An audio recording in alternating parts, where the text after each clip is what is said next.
പിതാവിൻ്റെയും പുത്രൻ്റെയും പരിശുദ്ധാത്മാവിൻ്റെയും നാമത്തിൽ ആമേൻ. പരിശുദ്ധ അമ്മയുടെ മാധ്യസ്ഥം തേടി പ്രാർത്ഥിക്കാം. കൃപ നിറഞ്ഞ മറിയമേ, നിനക്ക് സമാധാനം. നമ്മുടെ കർത്താവ് നിന്നോടുകൂടെ, നീ സ്ത്രീകളിൽ അനുഗ്രഹിക്കപ്പെട്ടവളാകുന്നു. നിൻ്റെ ഉദരഫലമായി നമ്മുടെ കർത്താവ് യേശു മിശിഹ വാഴ്ത്തപ്പെട്ടവനാകുന്നു. പരിശുദ്ധ മറിയമേ, തമ്പുരാൻ്റെ അമ്മേ, പാപികളായ ഞങ്ങൾക്ക് വേണ്ടി എപ്പോഴും ഞങ്ങളുടെ മരണസമയത്തും തമ്പുരാനോട് അപേക്ഷിച്ചു വരണമേ. ആമേൻ. ഹല്ലേലൂയ. നമ്മൾ മർക്കോസിൻ്റെ സുവിശേഷം 8-ാം അധ്യായത്തിൻ്റെ 34-ാമത്തെ വാക്യത്തിൽ തന്നെ നിൽക്കുകയാണ്. കഴിഞ്ഞ ക്ലാസ്സിൽ നമ്മൾ കണ്ടത് മർക്കോസ് 8:34 ആദ്യ ഭാഗമാണ്. ആരെങ്കിലും എന്നെ അനുഗമിക്കാൻ ആഗ്രഹിക്കുന്നെങ്കിൽ, ഇവിടെ കണ്ടോ ആ വാക്ക് ആഗ്രഹിക്കുന്നെങ്കിൽ എന്ന് പറഞ്ഞാൽ ഇത് ഒരു നിർബന്ധമല്ല. ഇത് കർത്താവ് ഒരിക്കലും വലിച്ചിഴച്ച് നമ്മളെ ഈ ശിഷ്യത്വത്തിലേക്ക് കൊണ്ടുവരികയല്ല.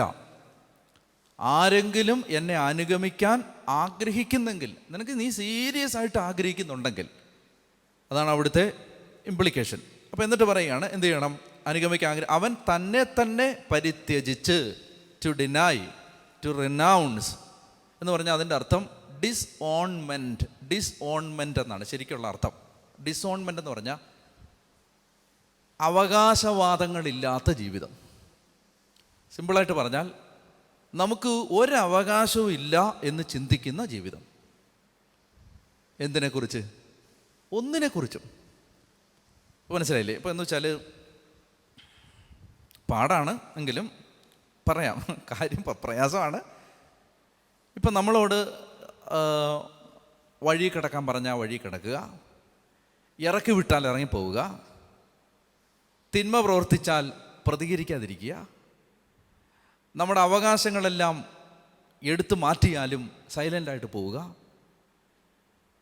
പ്രയാസമാണ്, പറയാനൊക്കെ എളുപ്പമാണ്, പ്രയാസമാണ്. എങ്കിലും അതിൻ്റെ ഒരു അബ്സല്യൂട്ട് ഫോമിൽ അതിതാണ് ഡിസോൺമെൻറ്റ്. ഈ പരിത്യജിക്കുക എന്ന് പറഞ്ഞാൽ അതാണ്. അല്ലാതെ എന്താ പറയുന്നത്, ഒരു നേരം ഭക്ഷണം കഴിക്കാതിരുന്നു, ഇച്ചിരി പഞ്ചസാര ഉപേക്ഷിച്ചു, പിന്നെ അതൊന്നും അല്ല. ഒക്കെ നല്ലതാണത്, അതൊന്നും അല്ല. ഒരവകാശവാദവും ഇല്ലാത്തൊരു ജീവിതം, ഒരവകാശവാദവും ഇല്ല. ഇപ്പം നമ്മൾ അങ്ങനെ അല്ലായിരിക്കും, പക്ഷെ ആഗ്രഹിച്ചൂടെ? ആഗ്രഹിക്കാം.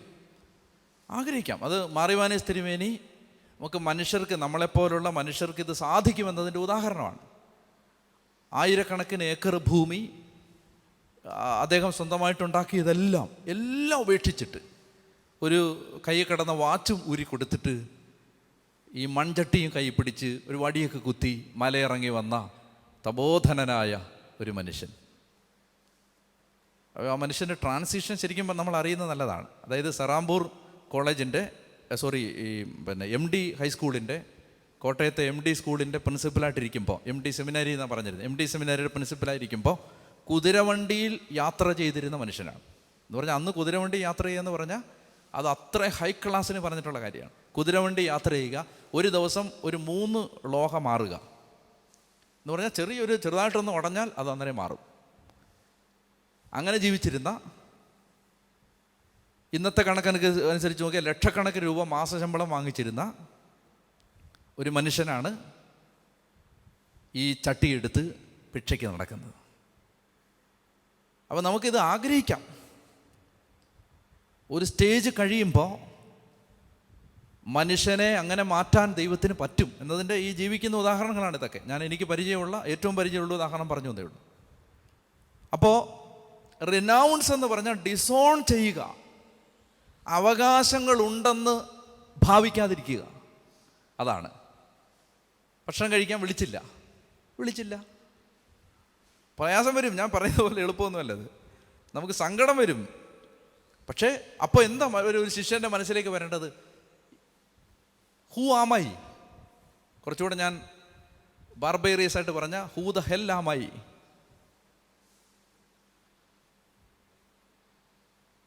ഞാൻ ആരാ? ഞാൻ ആരുമല്ല. You are nothing, you are nobody. Speck of a speck, പൊടിയിലും പൊടി. അപ്പം അങ്ങനെ അത്രയും ഇൻസിഗ്നിഫിക്കൻറ്റ്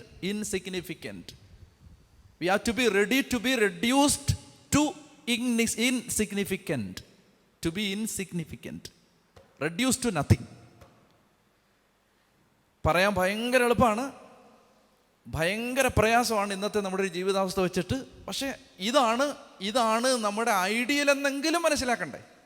പോട്ടെ, ജീവിക്കാൻ പറ്റുന്നില്ല, പക്ഷേ ഇതാണ് നമ്മൾ എത്തിച്ചേരേണ്ട ഡെസ്റ്റിനേഷൻ, ഇതാണെന്നെങ്കിലും മനസ്സിലാക്കണ്ടേ. അതാണ് കർത്താവ് പറയുന്നത്, ആരെങ്കിലും എന്നെ അനുഗമിക്കാൻ ആഗ്രഹിക്കുന്നെങ്കിൽ you disown yourself. Disown, renounce, deny. പിന്നെ സെൽഫ് ഇല്ല. അപ്പോൾ അതാണ് ലക്ഷ്യം. എല്ലാ അവകാശവാദങ്ങളും ഈ 22 സങ്കീർത്തനത്തിൽ നല്ല ബ്യൂട്ടിഫുള്ളായ ഒരു സെൻറ്റൻസ് ഉണ്ട്. 22 സങ്കീർത്തനമാണെന്ന് തോന്നുന്നു, പെട്ടെന്ന് നോക്കാം. 22 തോന്നുന്നു. അതായത് ഒരാൾ തന്നെക്കുറിച്ച് പറയുകയാണ്. 22 സങ്കീർത്തനം 14 വാക്യം. 22 സങ്കീർത്തനം ഈശോ കുരിശേ കിടന്നുകൊണ്ട് പാടിയ സങ്കീർത്തനമാണിത്. അതിൻ്റെ ആദ്യത്തെ വാക്യം കണ്ടോ? എൻ്റെ ദൈവമേ, എൻ്റെ ദൈവമേ, എന്തുകൊണ്ട് നീ എന്നെ ഉപേക്ഷിച്ചു, അല്ലേ? ലമാ ലമാ സബക്താനി, അല്ലേ? അപ്പോൾ ഇവിടെ എൻ്റെ ദൈവമേ, എൻ്റെ ദൈവമേ, എന്തുകൊണ്ട് നീ എന്നെ ഉപേക്ഷിച്ചു. ആ സങ്കീർത്തനത്തിൻ്റെ 14 വാക്യം, ഒഴിച്ചു കളഞ്ഞ വെള്ളം പോലെയാണ് ഞാൻ. കണ്ടോ? ഒഴിച്ചു കളഞ്ഞ വെള്ളം പോലെ. അമ്മമാരൊക്കെ അടുക്കളയിൽ ഈ കറിയൊക്കെ വെച്ചിട്ട് മീൻ കഴുകിയിട്ട് ആ മീനിൻ്റെ വെള്ളം എവിടെയെങ്കിലും കൊണ്ട് ഒഴിച്ചു കളഞ്ഞാൽ അതുപോലാണ് ഞാൻ. ഒഴിച്ചു കളഞ്ഞ വെള്ളം പോലാണ്. ആരായി പറയുന്നത്? ദൈവമാണ് പറയുന്നത്. എൻ്റെ സന്ധിബന്ധങ്ങൾ ഉലഞ്ഞിരിക്കുന്നു, ഒഴിച്ചു കളഞ്ഞ വെള്ളം പോലെയാണ് ഞാൻ. അപ്പോൾ ഏതോ അടുക്കളയുടെ പിന്നാമ്പുറത്തേക്ക് ഒഴിച്ചു കളഞ്ഞ വെള്ളം പോലെയാണ് ഞാൻ. അത്ര ഇൻസിഗ്നിഫിക്കൻ്റ് ആണ് നമ്മളെന്ന് ചിന്തിക്കാൻ പറ്റണം എന്നാണ് ഈശോ ഇവിടെ സൂചിപ്പിക്കുന്നത്. അപ്പോൾ ആരെങ്കിലും എന്നെ അനുഗമിക്കാൻ ആഗ്രഹിക്കുന്നെങ്കിൽ അവൻ തന്നെ തന്നെ പരിത്യജിച്ച്, അതാണ് ഡിസോൺ, തന്നെ തന്നെ പരിത്യജിച്ച്, അടുത്തത് തൻ്റെ കുരിശും എടുത്ത് എന്നെ അനുഗമിക്കട്ടെ. നമുക്കിപ്പോൾ കുരിശെടുത്ത് അനുഗമിക്കുക എന്ന് പറഞ്ഞാൽ നമ്മൾ കഴുത്തെ കുരിശ് ഇടുന്നുകൊണ്ടും കുരിശ് വരയ്ക്കുന്നുകൊണ്ടും കുരിശ് കാണിക്കുന്നുകൊണ്ടും ഒക്കെ നമുക്ക് ഇത് കുരിശെടുത്ത് അനുഗമിക്കുക എന്ന് പറഞ്ഞാൽ ഈസിയാണ്. അന്നത്തെ കാലത്ത് ഇത് അങ്ങനല്ല. മനസ്സിലായില്ലേ? ഇപ്പം ഞാനൊരു ഉദാഹരണം, ഞാൻ ബ്ലണ്ടായ ഉദാഹരണമാണ്, മനസ്സിലാൻ വേണ്ടി പറയുകയാണ്. ഇപ്പോൾ കർത്താവ് ഇങ്ങനെ പറയുന്നത് വെച്ചോ, ആരെങ്കിലും എന്നെ അനുഗമിക്കാൻ ആഗ്രഹിക്കുന്നെങ്കിൽ തുണിയെല്ലാം പറിച്ച് കളഞ്ഞിട്ട് നടക്കട്ടെ എന്ന് പറഞ്ഞാൽ അങ്ങനെ ഇരിക്കും. അത് നമുക്ക് അങ്ങനെ പറയാവോ? അങ്ങനെ നടക്കാനാണോ നീ പ്രതീക്ഷിക്കുന്നത് എന്ന് പറയുന്നതിനേക്കാൾ വൾഗറായ ഒരു സ്റ്റേറ്റ്മെൻ്റ് ആയിരുന്നു കുരിശെടുക്കുക എന്ന് പറഞ്ഞാൽ. കാരണം ഈ കുരിശു മരണം ഈ പുരാതന ലോകത്തിലെ ഏറ്റവും ഡീഗ്രേഡിംഗ് ആയ, ഏറ്റവും ക്രൂരമായ, ഒരു മനുഷ്യനെ ഇതിനപ്പുറം അപമാനിക്കാൻ പറ്റില്ല എന്ന അവസ്ഥയിൽ കൊടുത്തിരുന്ന ശിക്ഷാവിധിയാണ് കുരിശു മരണം. അത് കൊടുത്തിരുന്നത് ആർക്കാണെന്നറിയാം? അടിമകൾക്ക്, റിബലുകൾക്ക്, വയലൻ്റായ ക്രിമിനലുകൾക്ക്. എന്ന് പറഞ്ഞാൽ സാധാരണ ക്രിമിനലുകൾക്കല്ല, violent criminals, rebels and slaves, അവർക്ക് കൊടുത്തിരുന്ന എക്സിക്യൂഷനാണ് കുരിശു മരണം. ഇനി ഈ സിസേറോ എന്ന് പറയുന്ന ആള് അതിനെക്കുറിച്ച് പറയുന്നത് എങ്ങനെയാണ്? It was the extreme and ultimate punishment given to the slaves എന്നാണ് പറഞ്ഞത്. അടിമകൾക്ക് കൊടുത്തിരുന്ന ഏറ്റവും എക്സ്ട്രീമായ, ഏറ്റവും അൾട്ടിമേറ്റായ, ഇനി അതിനപ്പുറത്തൊന്നും കൊടുക്കാൻ പറ്റില്ല. ഒരുത്തനെ അത്രയും ദ്രോഹിക്കണമെങ്കിൽ കുരിശിൽ തറയ്ക്കാം. അങ്ങനെ ഒരു പണിഷ്മെൻ്റ് ആയിരുന്നു കുരിശു മരണം. അതുപോലെ ജോസേഫൂസ് പറയുന്നുണ്ട്, ഈ കുരിശിൻ്റെ നേരെയുള്ള ഭാഗം അവിടെ മലയിൽ നട്ടി വെച്ചിട്ട് ഈ ക്രോസ് ബീമാണ് ഇയാളിങ്ങനെ ക്യാരി ചെയ്ത് പോകുന്നത്. അപ്പോൾ ഈ മനുഷ്യൻ ഈ കുരിശിൽ തറയ്ക്കപ്പെട്ടിട്ട് കുറേ അധികം ദിവസങ്ങൾ കഴിഞ്ഞാണ് മരിക്കുന്നത്. ഞാൻ ശരിക്കും എൻ്റെ ഒരു വായന അനുസരിച്ച് ഞാൻ മനസ്സിലാക്കിയത് ഏതാണ്ട് 7 ദിവസം വരെ, 3 to 7 days ഒരാൾ കുരിശേ കിടക്കും. ഈശോ എന്താ പെട്ടെന്ന് മരിച്ചെന്നറിയാമോ? 2 കാരണങ്ങളാണ്. ഒന്നാമത്തെ കാരണം, ഈ കുരിശുമരണത്തിന് മുമ്പുള്ള തേജോവധം, ആ പീഡാനുഭവം, ആ ചാട്ടയടി, പിന്നെ കുരിശും ചുമന്നുള്ള യാത്രയിലെ പീഡാനുഭവങ്ങൾ, ഇതൊക്കെയാണ് ഒരു കാരണം. രണ്ടാമത്തെ കാരണം, ഈ കർത്താവ് കുരിശിൽ ആ സമയത്ത് എന്നാ പറയുക, ഒരു കർത്താവല്ല, ഈ ഈശോയുടെ കൂടെയുള്ള ആളുകൾ അവർ കുരിശിൽ കടന്നവർ മരിച്ചതിൻ്റെ കാരണം എന്ന് പറഞ്ഞാൽ അവരുടെ കാലടിച്ച് തകർത്തു, കണങ്കാല്. ഈശോയുടെ കണങ്കാല് തകർത്തില്ല, ഈശോ അതിന് മുമ്പ് മരിച്ചു. അപ്പോൾ 7 ദിവസം വരെ ഇങ്ങനെ കിടക്കും. അതിൻ്റെ കാരണം ഈ വാളുകൊണ്ട് വെട്ടിയാൽ അപ്പം മരിക്കും, കുന്തം കൊണ്ട് കുത്തിയാലും അപ്പം മരിക്കും, വെടിവെച്ചാൽ അപ്പം തന്നെ മരിക്കും. എക്സ്ക്രൂഷിയേറ്റിംഗ് എന്നൊരു വാക്കുണ്ട് ഇംഗ്ലീഷിൽ. അത് ഈ ക്രോസിൽ നിന്ന് വരുന്ന വാക്കാണ്, എക്സ്ക്രൂഷിയേറ്റിംഗ് പെയിൻ. അത് ഇഞ്ചിഞ്ചായുള്ള പിടച്ചിലാണ്, ഇഞ്ചിഞ്ചായുള്ള മരണമാണ്. ശിഷ്യനെ കുറിച്ച് കർത്താവ് ഉപയോഗിക്കുന്ന ആ ഉപമ കുരിശ് മരണത്തിൻ്റെ ഉപമയാണ്. എന്ന് പറഞ്ഞാൽ ഡേ 1 കൊണ്ട് ഇത് തീരില്ല, ഡേ 2 കൊണ്ട് ഇത് തീരില്ല, ഡേ 3 കൊണ്ട്, till my death, till your death. Excruciating pain എടുക്കാൻ are you prepared for that? ഇതുകൊണ്ട് ഈശോ ചോദിക്കുന്നത്, ഗോപുരം പണിയാൻ ഇച്ഛിച്ചിട്ട് അതിനുള്ള വക നിനക്കുണ്ടോ എന്ന് അന്വേഷിച്ച് നോക്കാതെ ഗോപുരം പണിയാൻ പോകരുത്. 10,000 പേരുമായിട്ട് യുദ്ധത്തിന് വരുന്നവനെ നേരിടാൻ 1000 പേരുമായിട്ട് പറ്റുമോയെന്ന് നീ നോക്കാതെ യുദ്ധത്തിന് പോകരുത്. എന്ന് പറഞ്ഞാൽ ഡിസൈപ്പിൾ ആവുക എന്ന് പറഞ്ഞാൽ ഡിഫിക്കൽട്ടാണ്. അപ്പോൾ അതിന് കർത്താവ് പറയുകയാണ്, ആരെങ്കിലും എന്നെ അനുഗമിക്കാൻ ആഗ്രഹിക്കുന്നെങ്കിൽ, രണ്ടാമത്തെ കാര്യം, അവൻ തൻ്റെ കുരിശെടുക്കട്ടെ, കുരിശെടുത്ത് എൻ്റെ പിന്നാലെ വരട്ടെ. ഇതാണ് ഒന്നാമത്തെ സ്റ്റേറ്റ്മെൻറ്റ്. ആരെങ്കിലും എന്നെ അനുഗമിക്കാൻ ആഗ്രഹിക്കുന്നെങ്കിൽ അവൻ തന്നെ പരിത്യജിച്ച് തൻ്റെ കുരിശുമെടുത്ത് എന്നെ അനുഗമിക്കട്ടെ. അടുത്തത് ഈ ശിഷ്യത്വത്തെക്കുറിച്ചുള്ള രണ്ടാമത്തെ സ്റ്റേറ്റ്മെൻറ്റ് 8:35 സ്വന്തം ജീവൻ രക്ഷിക്കാൻ ആഗ്രഹിക്കുന്നവൻ അത് നഷ്ടപ്പെടുത്തും. ആരെങ്കിലും എനിക്ക് വേണ്ടിയോ സുവിശേഷത്തിന് വേണ്ടിയോ സ്വന്തം ജീവൻ നഷ്ടപ്പെടുത്തിയാൽ അവൻ അതിനെ രക്ഷിക്കും. ഇനി ഈ മാർക്ക് ഇത് എഴുതുന്നത് ക്രിസ്ത്യാനിയായാൽ, മാമോദീസ സ്വീകരിച്ചാൽ കൊല്ലപ്പെടും എന്ന പശ്ചാത്തലത്തിലാണ്. റോമാ ചക്രവർത്തിയായ നീറോയുടെ മതപീഡന കാലത്ത് മർക്കോസ് അവരെ ശക്തിപ്പെടുത്താൻ എഴുതിയതാണിത്. അപ്പോൾ അതുകൊണ്ട് പീഡാനുഭവങ്ങളുടെ വഴിത്താരകളിൽ ഇടറിയും പതറിയും പകച്ചും നിൽക്കുന്ന വിശ്വാസി വൃന്ദത്തെ ശക്തിപ്പെടുത്താൻ മർക്കോസ് എഴുതുകയാണിത്. അവിടെ മർക്കോസ് പറയുകയാണ്, ജീവൻ രക്ഷിക്കാൻ ആഗ്രഹിക്കുന്നെങ്കിൽ. എവിടെയാണ് ജീവൻ രക്ഷിക്കുന്നത്? ക്രിസ്ത്യാനി അല്ലെന്ന് പറഞ്ഞാൽ ജീവൻ രക്ഷിക്കാം, ക്രിസ്ത്യാനി അല്ലെന്ന് പറഞ്ഞാൽ ജീവൻ രക്ഷിക്കാം, സേവ് ചെയ്യാം. അപ്പോൾ ആരെങ്കിലും അങ്ങനെ ക്രിസ്ത്യാനിയായാൽ കൊല്ലപ്പെടുമെന്ന രാഷ്ട്രീയ പീഡനങ്ങളുടെ പശ്ചാത്തലത്തിൽ നിൽക്കുന്ന വിശ്വാസിയോട് മർക്കോസ് പറയുകയാണ്, ഈ നിൻ്റെ ജീവൻ ക്രിസ്ത്യാനി അല്ലെന്ന് നീ പറഞ്ഞാൽ സേവ് ചെയ്യാം, സ്പെയർ ചെയ്യാം. പക്ഷെ അവിടെ എന്ത് സംഭവിക്കും? നിൻ്റെ ജീവനെ ക്രിസ്തുവിനേക്കാൾ വലുതായി നീ കണ്ടാൽ ആ ജീവൻ നീ നഷ്ടപ്പെടുത്തും, നിത്യജീവൻ നഷ്ടപ്പെടും. കണ്ടോ, ഇവിടെ കണ്ടോ, കമ്പയർ ചെയ്യുന്ന എന്തുമായിട്ടാ? വെറുതെ എന്തെങ്കിലും കാരണത്തിൻ്റെ പേരിൽ പോയി മരിക്കാനല്ലേ പറയുന്നത്. ഇപ്പോൾ ഒരുത്തിനെ ചീത്ത വിളിച്ചിട്ട് അവൻ വൈകുന്നേരം വന്ന് തലക്കടിച്ച് കൊന്നു, രക്തസാക്ഷിത്വമൊന്നുമല്ല, മനസ്സിലായി? കയ്യിരിപ്പിന് അത് കിട്ടിയ പ്രതിഫലം കൊണ്ട് മരിച്ചുപോയി എന്നേ ഉള്ളൂ, ചത്തുപോയി. മരിച്ചു എന്ന് പോലും പറയാൻ പറ്റും, ചത്തുപോയി എന്നേ പറയാൻ പറ്റൂ.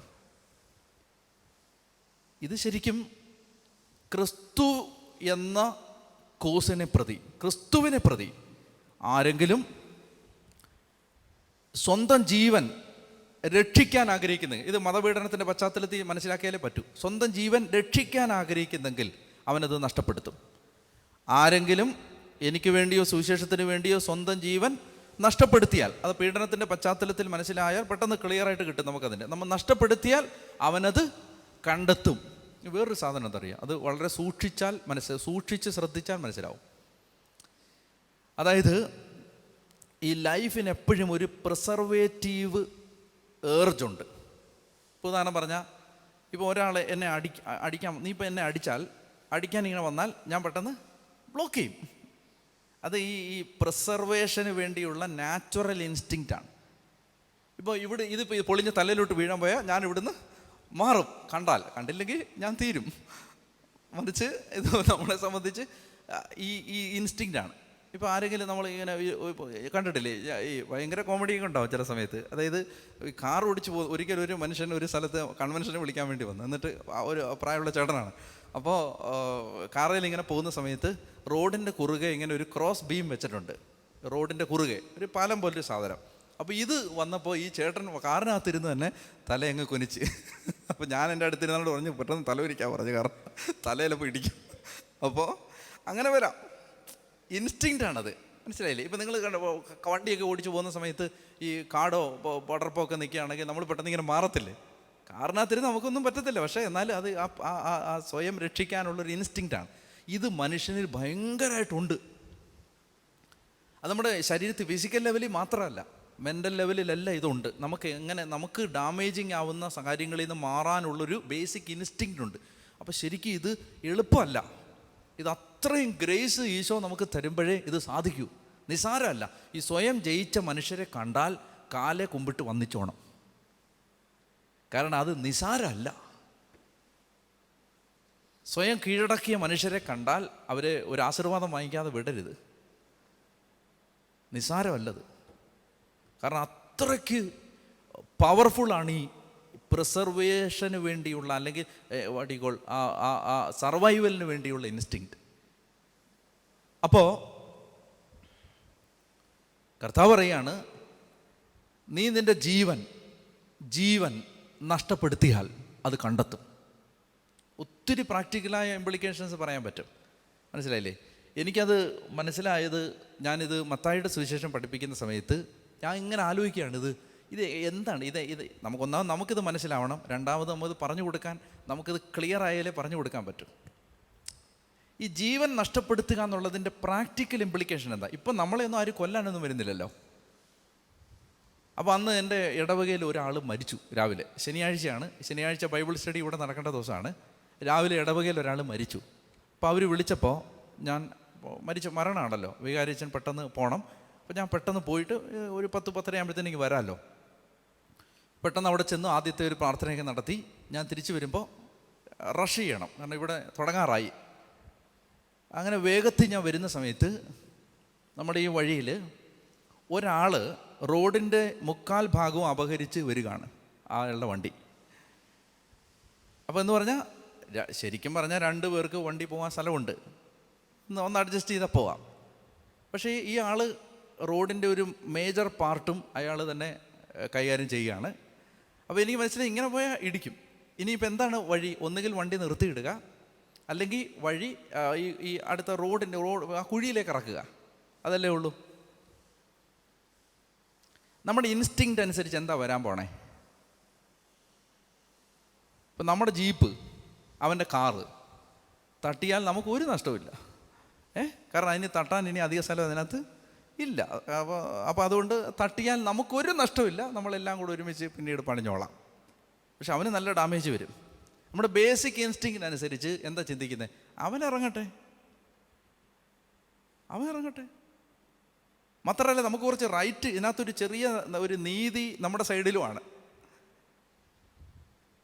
ഞാൻ ഈ ജീവൻ നഷ്ടപ്പെടുത്തുക എന്ന് പറയുന്നതിനെ കുറിച്ച് ആലോചിച്ച് ഇങ്ങനെ നടക്കുന്ന സമയമാണിത്. പെട്ടെന്നൊരു സ്പാർക്ക് എൻ്റെ ഉള്ളിൽ കത്തി. ഈ കുഴിയിലിറങ്ങിയാൽ എൻ്റെ ജീപ്പിനൊന്നും സംഭവിക്കില്ല. അത് വലിയ കുഴിന്ന് വരെ കയറി വരും അത്. അപ്പോൾ പിന്നെ അങ്ങ് ഇറങ്ങാം അല്ലേ? മാത്രമല്ല സുവിശേഷം പ്രസംഗിക്കാൻ പോവല്ലേ, ഇറങ്ങാം. ഞാൻ നല്ലപോലെ അങ്ങ് ഇറങ്ങി. ഇയാൾ നല്ല വിശാലമായിട്ട് പോകുമ്പോൾ അയാൾ എന്നെ നോക്കി ഇങ്ങനെ ഒന്ന് ചിരിച്ചു. അച്ഛനാന്ന് കണ്ടു. എനിക്ക് ആ മോമെൻറ്റിൽ ഇത് കത്തി, മനസ്സിലായി.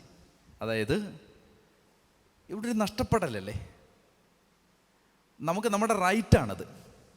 റോഡിൽ എനിക്കും നിനക്കും തുല്യ അവകാശമാണ്. എൻ്റെ റൈറ്റാണ് പകുതി സ്ഥലം തരിക എന്നുള്ളത്, പകുതി നല്ല സ്ഥലത്തൂടെ പോകുക എന്നുള്ളത് എൻ്റെ റൈറ്റാണ്.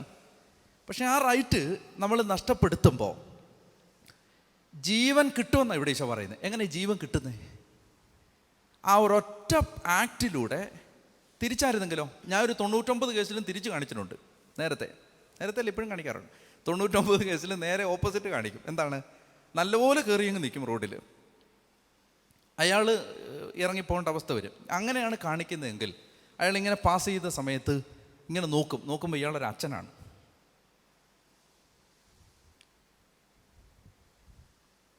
പ്രീസ്റ്റ്ഹുഡിനെ കുറിച്ച്, പൗരോഹിത്യത്തെക്കുറിച്ച്, പുരോഹിതന്മാരെക്കുറിച്ച് ആ മനുഷ്യൻ, അയാളൊരു അക്രൈസ്തവനാണെങ്കിൽ അവരെക്കുറിച്ച് ഒരു ആറ്റിറ്റ്യൂഡ് രൂപപ്പെടും. ഇവന്മാരെല്ലാം കഞ്ഞികളാണ്, ഇവന്മാരെല്ലാം ഈ അരഗൻ്റാണ്, ഇവന്മാരെല്ലാം ഒരു മര്യാദയില്ലാത്തവന്മാരാണ് ഈ ലോക ഇട്ടവന്മാർ. തിരിച്ചാണെങ്കിലോ ഈ ലോക ഇട്ട് അല്ലെ ഈ സന്യാസിനികളുടെ കുപ്പായൊക്കെ ഇട്ട് 2 രൂപയ്ക്ക് വേണ്ടി ഓട്ടോറിക്ഷക്കാരനോട് അടി കൂടുന്നവരെ ഞാൻ കണ്ടിട്ടുണ്ട്. 2 രൂപ 50 പൈസയ്ക്ക് വേണ്ടി. എനിക്ക് തോന്നിയിട്ടുണ്ട് 100 രൂപ ഞാൻ തരാം, ഈ പൗരോഹിത്യത്തിന് ഡാമേജ് ഉണ്ടാക്കാതിരിക്കാവോ? 1000 രൂപ തരാം ഞാൻ, ഇനിയെങ്കിലും ഓട്ടോറിക്ഷക്കാരോട് വഴക്കുണ്ടാക്കാതിരിക്കാവോ? 5 രൂപയ്ക്കാണ്. എന്നിട്ട് പേഴ്സ് കൊണ്ട് കളഞ്ഞാൽ 5000 രൂപ കളയുകയും ചെയ്യും കൊണ്ടുപോയി പോകുന്ന വഴിക്ക്. മനസ്സിലായില്ലേ? ഞങ്ങളുടെ അങ്ങനെ അയ്യോ അങ്ങനെയുള്ള പറഞ്ഞാൽ ഒരുപാട് കാര്യങ്ങളുണ്ട്. നമ്മൾ വിഷയത്തിൽ നിന്ന് വിട്ടു. അതായത് ഒരു കടയിൽ ചെന്ന് ആ കടക്കാരനോട് അതായത് ഇവിടുന്ന് ഇപ്പം ഈ വേറ്റനാടിന്ന് തമ്പാനൂർ വരെ പോകാൻ ബസ്സിന് അല്ലെങ്കിൽ സ്കൂട്ടറിന് കൂട്ടിക്കും. സ്കൂട്ടറിന് 200 രൂപ ആവുമെന്ന് വിചാരിച്ചോ. 200 രൂപ. ഈ 200 രൂപ നഷ്ടപ്പെടുമല്ലോ എന്ന് ഓർത്ത് ഇവിടുന്ന് തമ്പാനൂർ വരെ നടന്നു പോയിട്ട് 500 രൂപയ്ക്ക് കിട്ടേണ്ട ഫാൻ 5000-ന് വാങ്ങിച്ചുകൊണ്ട് വന്ന ടീമുകളെ എനിക്കറിയാം. മര്യാദയ്ക്ക് കാറ് വിളിച്ച് പോയായിരുന്നെങ്കിൽ ഇതിനേക്കാൾ ലാഭമായിരുന്നു. മനസ്സിലായില്ലേ? ഈ 5 രൂപ ലാഭിച്ചതാണ് ഓട്ടോറിക്ഷക്കാരനോട് വഴക്കുണ്ടാക്കിയിട്ട്. പക്ഷെ എന്താണ് അവിടെ നഷ്ടപ്പെടുന്നത്? 5 രൂപ കിട്ടും അവനോട് വഴക്കുണ്ടാക്കിയാൽ. പക്ഷേ നമ്മളിലൂടെ ഒഴുകൊണ്ടൊരു ജീവൻ ഒഴുകിയില്ല. അതാണ് ഈ നഷ്ടപ്പെടുത്തുമ്പോൾ, മരിക്കുമ്പോൾ, ഡിനൈ ചെയ്യുമ്പോൾ, വിട്ടുകൊടുക്കുമ്പോൾ, തോൽക്കുമ്പോൾ മറ്റിടത്ത് നമ്മൾ ജയിക്കും, പക്ഷെ ജീവൻ ഒഴുകില്ല. മനസ്സിലായോ? അപ്പോൾ ഒരു മനുഷ്യൻ എന്നോട് വന്നിട്ട് ഇങ്ങനെ പറയാന്ന് വെച്ചോ, അച്ഛന്മാരൊക്കെ ആകുമ്പോൾ കുറച്ചുകൂടെ മര്യാദയ്ക്ക് പെരുമാറുമെന്ന് ഞാൻ വിചാരിച്ചു എന്ന് പറഞ്ഞാൽ അത് ഈ ജീവിതത്തിൽ കിട്ടാവുന്ന ഏറ്റവും വലിയ തിരിച്ചടിയാണ്. അച്ഛന്മാരൊക്കെ ആകുമ്പോൾ കുറച്ചുകൂടെ മര്യാദയ്ക്ക് പെരുമാറുമെന്ന് ഞാൻ വിചാരിച്ചു എന്ന് എന്നോടൊരാൾ വന്ന് പറഞ്ഞാൽ എനിക്ക് ഈ ജീവിതത്തിൽ കിട്ടാവുന്ന ഏറ്റവും വലിയ തിരിച്ചടിയാണത്. അപ്പോൾ ഡിനൈ ചെയ്യുന്ന സമയത്ത് ലൈഫ് ഉണ്ടാവും. ആരിലേക്കാണ് ലൈഫ് ഉണ്ടാവുമെന്ന് അറിയാം? ഇപ്പം നമ്മൾ ഈ ഓട്ടോറിക്ഷക്കാരനോട് വഴക്കുണ്ടാക്കാതെ അവൻ 5 രൂപയാണ് ചോദിച്ചത്. 5 രൂപയാണ് ചോദിച്ചത്. അവന് 20 രൂപ കൂടുതൽ കൊടുത്തു. നഷ്ടമൊന്നും വരാനില്ല. അതിൻ്റെ പേരിൽ നാളെ നമ്മുടെ പൗരോഹിത്യം ദാരിദ്ര്യത്തിലാവില്ല. 20 രൂപ കൊടുത്തു. എന്താ സംഭവിക്കുന്നറിയാമോ? ഒരു ജീവൻ അവനിലേക്ക് ഒഴുകും. നാളെ അവനൊരു അച്ഛനെ കാണുമ്പോൾ, ഒരു സിസ്റ്ററെ കാണുമ്പോൾ നല്ല മമതയോടെ പറയും, നല്ല മനുഷ്യരാണ്, ബൈബിളൊക്കെ വായിക്കുന്നവർ, അതുപോലെ ജീവിക്കുന്നവരാണ്. നമുക്ക് അവനോട് സുവിശേഷം പ്രസംഗിക്കാൻ വേറെ വഴിയൊന്നുമില്ല. അപ്പം ഇതാണ് ഈ നഷ്ടപ്പെടുത്തിയാൽ കണ്ടെത്തും. മനസ്സിലാവുന്നുണ്ടോ? അത് നഷ്ടപ്പെടുത്തുമ്പോൾ അത് കിട്ടും. എവിടെങ്കിലുമൊക്കെ വെച്ച് എന്തെങ്കിലുമൊക്കെ ഇങ്ങനെ നഷ്ടപ്പെടുത്തുന്ന സമയത്ത് അത് കിട്ടും. അതിങ്ങനെ കിട്ടും. നമ്മളിലൂടെ ആ ജീവൻ ഒഴുകും. കണ്ണുകളടച്ച് പ്രാർത്ഥിക്കാം. കർത്താവേ, ശിഷ്യത്വത്തെക്കുറിച്ചുള്ള 2ാമത്തെ അവിടുത്തെ പ്രബോധനം, സ്വന്തം ജീവൻ രക്ഷിക്കാൻ ആഗ്രഹിക്കുന്നവനത് നഷ്ടപ്പെടുത്തും. ആരെങ്കിലും എനിക്ക് വേണ്ടിയോ സുവിശേഷത്തിന് വേണ്ടിയോ സ്വന്തം ജീവൻ നഷ്ടപ്പെടുത്തിയാൽ അവനതിനെ രക്ഷിക്കും. കർത്താവേ, ഞങ്ങളുടെ ജീവിതത്തിൽ 100,000 സന്ദർഭങ്ങളിൽ ഞങ്ങളുടെ ജീവൻ പ്രിസർവ് ചെയ്യാനുള്ള ആഗ്രഹത്തിൽ ഞങ്ങൾ പലപ്പോഴും അങ്ങ് തരാൻ ആഗ്രഹിക്കുന്ന ജീവൻ നഷ്ടപ്പെടുത്തി കളഞ്ഞിട്ടുണ്ട്. ദൈവമായ കർത്താവേ, യഥാർത്ഥ ശിഷ്യരായി മാറാൻ ഈ വചനങ്ങളുടെ വെളിച്ചം ഞങ്ങളെ സഹായിക്കണമേ എന്ന് പ്രാർത്ഥിക്കുന്നു. പിതാവിൻ്റെയും പുത്രൻ്റെയും പരിശുദ്ധാത്മാവിൻ്റെയും നാമത്തിൽ ആമേൻ.